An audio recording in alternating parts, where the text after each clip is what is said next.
अस्सलाम वालेकुम। बिस्मिल्लाहिर्रहमानिर्रहीम। कैसे हैं बच्चों आप लोग? ठीक है, यकीनन ठीक होंगे। ठीक है, आज हमारा लेक्चर 20 है, 20वां लेक्चर है आज हमारा। और आज हम उर्दू में हिस्सा शायरी पढ़ेंगे। और शायरी में क्या पढ़ेंगे? आज हम गज़ल पढ़ेंगे। ठीक है, गज़लियात में से आज हम पढ़ेंगे ख्वाजा मीर दर्द की गज़ल। ठीक, दोनों गज़लें आज हम ख्वाजा मीर दर्द की पढ़ेंगे और अशार की तशरीहात करेंगे और शायर का तारुफ शायर होगा और अशार की तशरीहात। ठीक है, आज का हमारा टॉपिक है गज़ल। बच्चों, मैंने गज़ल के मफ़हूम को आपको अच्छी तरह समझा दिया, गज़ल क्या चीज़ है। ठीक है, और गज़ल के अशार की तशरीहात किस तरह से पेपर में आती हैं और इन्हें किस तरह से करना होता है। आज मैं सिर्फ तशरीह बताऊंगी क्योंकि तरीक़ाकार मैं आपको बता चुकी हूँ। अब अगर मैं दोबारा बताऊंगी तो बहुत लंबा चौड़ा प्रोसेस हो जाएगा। ठीक है, तो किताब निकाल लीजिएगा क्योंकि अशार पढ़ते जाएंगे और तशरीह हम करते जाएंगे। लेकिन तशरीह करने से पहले, गज़ल की तशरीह करने से पहले हम थोड़ा सा पहले शायर के बारे में थोड़ा सा मैं आपको तारुफ पेश कर दूँ कि जो ख्वाजा मीर दर्द हैं उनका उर्दू अदब में क्या मकाम है और उर्दू अदब में वो किस तरह से पहचाने जाते हैं। ठीक है, ख्वाजा मीर दर्द नाम जो है ख्वाजा मीर था, दर्द तकल्लुस था। 1719 में दिल्ली में पैदा हुआ है। ठीक है, अपने वालिद से इल्म तरबियत हासिल की, पहली इब्तदाई तालीम जो है अपने वालिद से हासिल की। कुरान, हदीस, सीरत मुबारका, तफसीर, तसव्वुफ़, ये सब चीज़ें, फ़लसफ़ा, मंतक़, इन सब की तालीम हासिल की। ठीक है, इब्तिदा में तो अपने बाई जागीरों के काम को देखा, उसकी निगरानी करते रहे और फिर फ़ौज में भी मुलाज़मत की। मगर वालिद के मना करने पर, वालिद के कहने पर 28 साल की उम्र में फ़ौज की मुलाज़मत से सुबकदोश हो गए। क्यों? क्योंकि वो जो है अपने वालिद की तर्ज पर ज़िंदगी गुजारना चाहते थे और 28 साल की उम्र में दुनियादारी छोड़कर गोशा नशीन हो गए। वालिद के इंतकाल के बाद 39 साल की उम्र में वालिद की जगह गद्दी नशीन हुए और सजादा नशीन कहलाए। ठीक है, ये वो ज़माना था जब अहमद शाह अब्दाली के हमलों ने दिल्ली की हालत बुरे कर दी थी। वहाँ पर बुरा हाल था, जाटों का, मराठों के हमलों ने जो है दिल्ली को जो है तो बुरा हाल कर दिया था दिल्ली का। ठीक है, उस वक्त जितने भी वहाँ के उमरा, अमीर, जो अदीब थे, शोरा थे और जितने भी साहिब हैसियत लोग थे, वहाँ से दिल्ली को छोड़कर जो है लखनऊ चले गए, वहाँ दूसरे शहरों में हिजरत कर गए। लेकिन जो ख्वाजा मीर दर्द थे वो आखिरी दम तक वहीं जमे रहे अल्लाह के भरोसे। और वहीं से फिर जब उनका इंतकाल हुआ तो वो वहाँ से निकले, वो मतलब वहाँ से चले गए, वरना वो आखिर दम तक वहीं पर जमे रहे। दरवेश सिफा शायर थे और जो है उन्होंने अपने दौर में न किसी दरबारी उससे वाबस्ता हुए, न किसी की शान में कसीदे गए, बल्कि एक बामल सूफ़ी शायर थे और अल्लाह से मोहब्बत की जो एक राह थी वो उनकी अलग ही थी। और उन्होंने जो कुछ भी लिखा तसव्वुफ़ में वो कमाल का था, इसलिए तसव्वुफ़ के इमाम भी कहलाए। ठीक, ये था ख्वाजा मीर दर्द का मुख्तसर सा तारुफ। तो बच्चों, अब आप लोग जो है किताब निकालिए ताकि हम ख्वाजा मीर दर्द की पहली गज़ल पढ़ सकें। ठीक है, और देखिए बच्चों, मैं साथ साथ पढ़ के आपको बताती जाऊंगी, अशार की तशरीह साथ साथ कराती जाऊंगी। आप लोग जो है बस उसी को समझिए और देखिए कि अशार की तशरीह किस तरह से की जाती है। मैं तरीक़ाकार अपनी ज़बानी बता देती हूँ क्योंकि मैं बार बार बोर्ड पर आपको नहीं बता सकती। मैंने जब मीर दर्द मीर की अशार की तशरीह बताई थी तो उसमें मैंने आपको तरीक़ाकार बता दिया था क्या क्या हेडिंग्स होती हैं अशार की तशरीहात करने के लिए। फिर भी एक दफ़ा और बता दूँगी। ठीक है, आप देखिए, जैसे पहला शेर है, मदरसा या दीर था या काबा या बुत खाना था, हम सभी मेहमान थे व बस तू ही साहिब खाना था। ठीक है, ये जो है पहला शेर है। और आपको पता है गज़ल में जो पहला शेर होता है गज़ल का वो मतला कहलाता है। सही है, ग्रामर की रूप से वो मतला कहलाता है। देखिए, अब आप जब अशार की तशरीह करते हैं तो हम क्या करते हैं, अशार की तशरीह की हेडिंग डालते हैं तो सबसे पहले लिखते हैं शेर की हेडिंग डालते हैं। ठीक है, शेर की हेडिंग के बाद हम एक डालते हैं फ़नी खूबी की हेडिंग। सही, ये बता चुकी हूँ, मैं दोबारा बता रही हूँ। फ़नी खूबी की हेडिंग डालते हैं। शेर में तो हम जो शेर की तशरीह कर रहे होते हैं उसका पहला लफ्ज़ लिखते हैं, जैसे मदरसा اور پھر ڈاٹ ڈاٹ ڈال کے ایسے کر دیتے ہیں تاکہ پتہ چل جائے آپ نے کون سا شعر کی تشریح کرنا ہے. ٹھیک ہے. فن خوبی کی ہیڈنگ میں کیا ہوتا ہے؟ فن خوبی کی ہیڈنگ میں آپ کو بتانا ہوتا ہے کہ یہ شعر گرامر کی روح سے کیا ہے. ٹھیک ہے. اب جیسے یہ غزل کا پہلا شعر ہے تو یہ مطلع ہے. صحیح ہے. آپ نے یہ لکھ دیا اس میں کہ یہ درج شعر جو ہے گرامر کی روح سے مطلع کہلاتا ہے. بس ایک لائن میں کافی ہے. ٹھیک ہے. فن خوبی میں ہی آتا ہے. پھر اس کے بعد آتا ہے کیا کہتے ہیں مشکل الفاظ. ٹھیک ہے. اب اس شعر میں جتنے بھی مشکل الفاظ ہیں ان کو لکھنا ہے. ٹھیک ہے. کس طرح سے لکھنا ہے کہ جیسے دیر، کعبہ، بت خانہ، صاحب خانہ، ان کے معنی آپ نے یہاں لکھ دیں گے. ٹھیک ہے. ابھی بتاتی ہوں میں معنی. پھر اس کے بعد ڈالتے ہیں مماثل شعر کی ہیڈنگ. ٹھیک ہے. مماثل شعر کی ہیڈنگ ڈالتے ہیں اور اس کے بعد آتی ہے تشریح کی ہیڈنگ. صحیح ہے. یہ ساری ہیڈنگس کے بعد سب سے آخر میں آتی ہے تشریح کی ہیڈنگ اور تب تشریح کی جاتی ہے. صحیح ہے. مماثل شعر کیا ہوتا ہے؟ مماثل شعر کہ جو شعر آپ پڑھ رہے ہیں نا، پہلا والا جو آپ جس شعر کی آپ تشریح کر رہے ہیں اس شعر سے ملتا جلتا شعر اگر آپ کو آتا ہے تو وہ مماثل شعر میں لکھنا ہوتا ہے. ٹھیک ہے. تو میں پہلے شعر کی تشریح بتا رہی ہوں. مجھے جلدی جلدی شارٹ بتاؤں گی، بہت زیادہ لمبی نہیں بتاؤں گی. اس کو بڑھا چڑھا کے لکھنا آپ کا کام ہے. ٹھیک ہے. مدرسہ یا دیر، یہ پڑھ لیا میں نے. مدرسہ کہتے ہیں ایسی درس دینے والی جگہ کو. دیر یا بت خانہ ایک ہی بات ہے، یعنی کہ مندر جہاں پر پتھروں کے بت رکھے جاتے ہیں. ٹھیک ہے. اور صاحب خانہ میزبان کو کہتے ہیں. مہمان جو ہے مہمان کو پتہ ہے آپ جو آپ کے گھر آئے مہمان ہے. تو نیا شخص. اچھا آپ یہ سنیں، اس میں شاعر کہہ رہے ہیں اس شعر میں، شعر نمبر 1 میں شاعر کہتے ہیں کہ دنیا کے کسی گوشے میں ہم بیٹھے ہوں، مکتب، مدرسہ، مکتب یا جو اپنا کیا کہتے ہیں دیر، کعبہ جہاں بت خانے رکھے ہوں، جہاں ہندو جو ہے اپنے بھگوان کی پوجا کرتے ہیں، یا پھر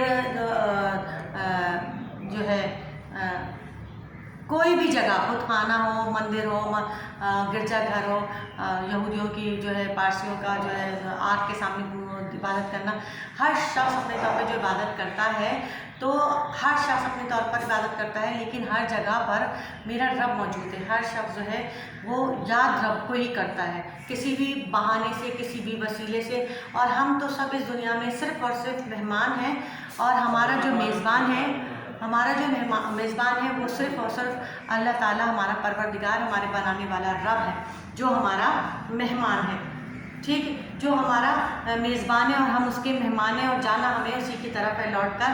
یہ چیز ہم بھول جاتے ہیں اور دوسرے دنیاؤں کے کاموں میں لگ جاتے ہیں، اور ہم کہیں بھی ہوں، کسی بھی شکل میں عبادت کر رہے ہوں، لیکن ہمیں جانا اپنے رب کی طرف ہی لوٹ کر ہے، اور جو ہے وہی ہمارا میزبان ہے اور ہم اس کے صرف مہمان ہیں. اور تھوڑی سی عارضی زندگی جو ہے ہم اپنی دنیا میں جو گزارتے ہیں، اس کے بارے میں شاعر کہتے ہیں. ٹھیک ہے. اب دیکھیں اس سے ملتا جلتا شعر، مماثل شعر، جیسے میں آپ کو بتاؤں، جگ میں آ کر ادھر ادھر دیکھا، جگ میں آ کر ادھر ادھر دیکھا، تو ہی نظر آیا جدھر دیکھا.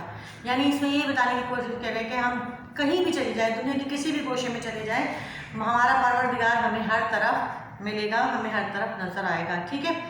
یہ تھا پہلا شعر. اب دیکھیں دوسرا شعر. وائے نادانی کے وقت مرگ یہ ثابت ہوا، خواب تھا جو کچھ دیکھا تھا، جو سنا افسانہ تھا.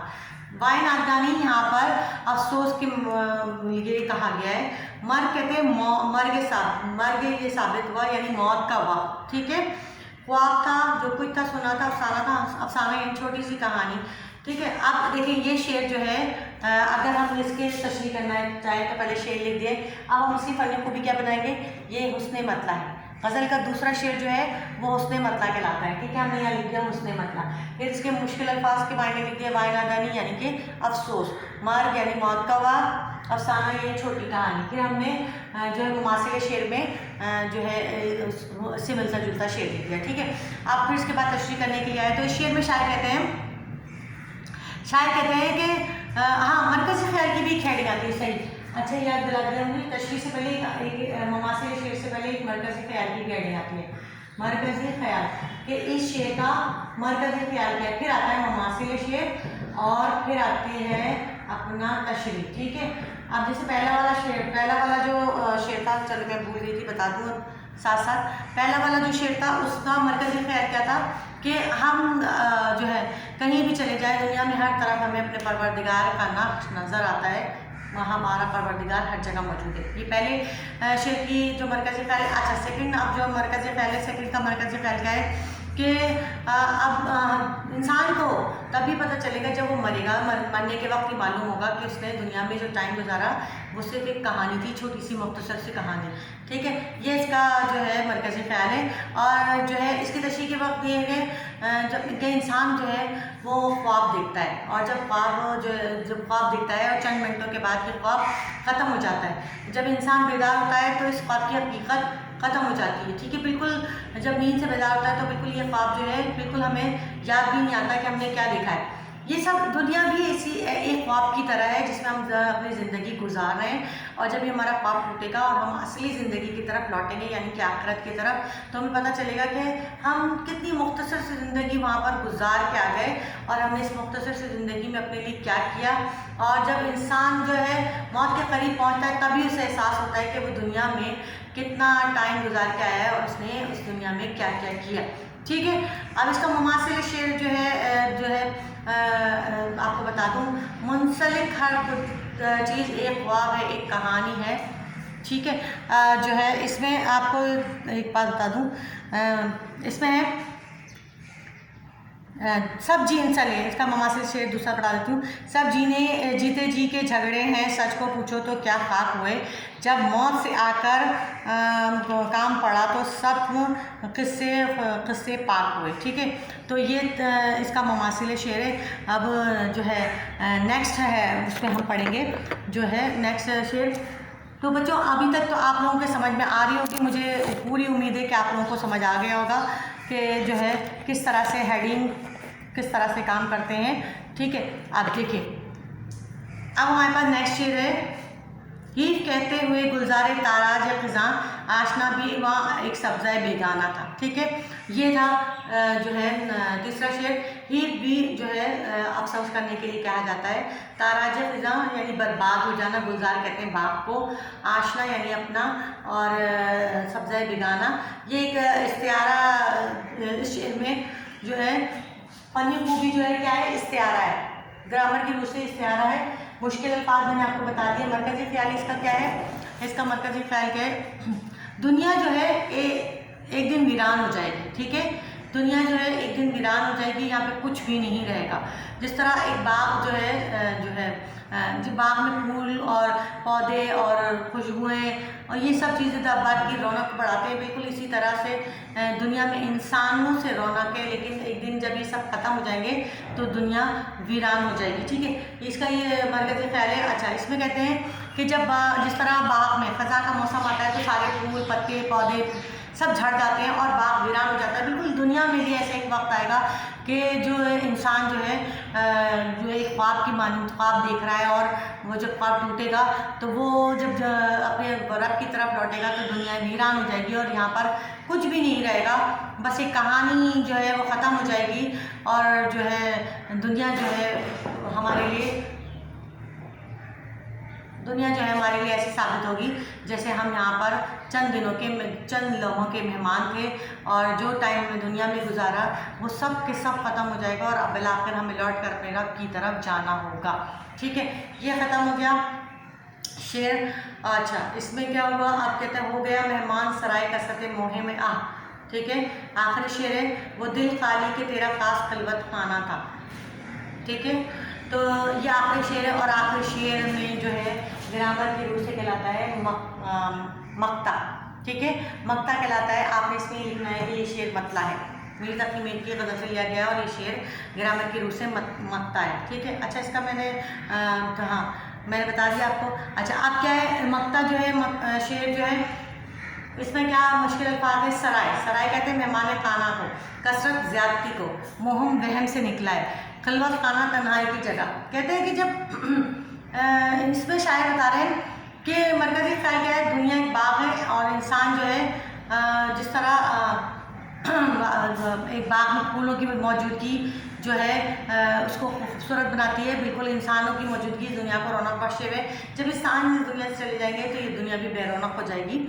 और उन्होंने इसमें शायद कहते हैं इसमें कि इंसान के मुख्तलिफ रूप का जिक्र करते हैं। कहते हैं कि इंसान के मुख्तलिफ, इसमें इन्होंने बताया कि इंसान का मुख्तलिफ रूप बताया इसमें, और कहा है कि इंसान जब कहीं जाता है, जैसे हम किसी के घर जाते हैं तो मेहमान की हैसियत से रहते हैं, ठीक है। तो अब मेहमान की हैसियत से हम रहते हैं और थोड़ी देर के बाद चले जाते हैं और वो हमारा आर्जी ठिकाना होता है। बिल्कुल इसी तरह दुनिया भी एक आर्जी ठिकाना है, और जो है दिल हमारा इंसान का दिल जो खाली है और वो सिर्फ रब की रहने की जगह है, सही है, वो सिर्फ रब की रहने की जगह है। लेकिन हमने इतने तोहमात, इतने वहमात हमने पाल लिए हैं कि हमारा दिल जो है सिर्फ उनमें रच बस गया है, और इस तरह के दिल में जगह ही नहीं बचती कि जहाँ हम अपने रब को जो है बचा के संभाल के रख सकें। तो वो तन्हाई की जो जगह है जिसे हम रब की आमाजगाह होना चाहिए था, वो नहीं बा हमारे पास। अब दूसरे मसाइल, दूसरे मसले, दूसरी जो है मुश्किलात हैं जिसको हमने अपने दिल में जगह दे दी है। तो वो ख़ास खलवत खाना जो एक तन्हाई की जगह थी, जो हमारे रब की जगह थी, वो उसको हमने कई जगहों पे तकसीम कर दिया है, और कहा है कि ये सिलसिला इस तरह चलता रहेगा। दिल को बस सिर्फ अपनी रब की मोहब्बत से मामूर कीजिए, उसकी इबादत कीजिए, ताकि जो है हमारा परवरदिगार जो है हम पर जो है राज़ी हो जाए, और जब हम लौट कर उसकी तरफ जाएँ तो हमारी आखिरत संवर जाए, ठीक है। यहीं तक रखते हैं। ये गज़ल, दूसरी गज़ल भी मैं आपको आइंदा लेक्चर में जो है समझा दूँगी। आज के लिए इतना ही। आपको क्या करना है, एक शेर की तशरीह करना है तमाम हेडिंग के साथ, ताकि मुझे पता चल जाए कि आपने तमाम हेडिंग को किस तरह से फॉलो किया है, ठीक है। ये तो आपका होमवर्क। आप नेक्स्ट जो है आप दूसरी गज़ल पढ़ेंगे अगले लेक्चर में। आप उस वक्त तक के लिए इजाज़त दीजिए। अल्लाह हाफ़िज़।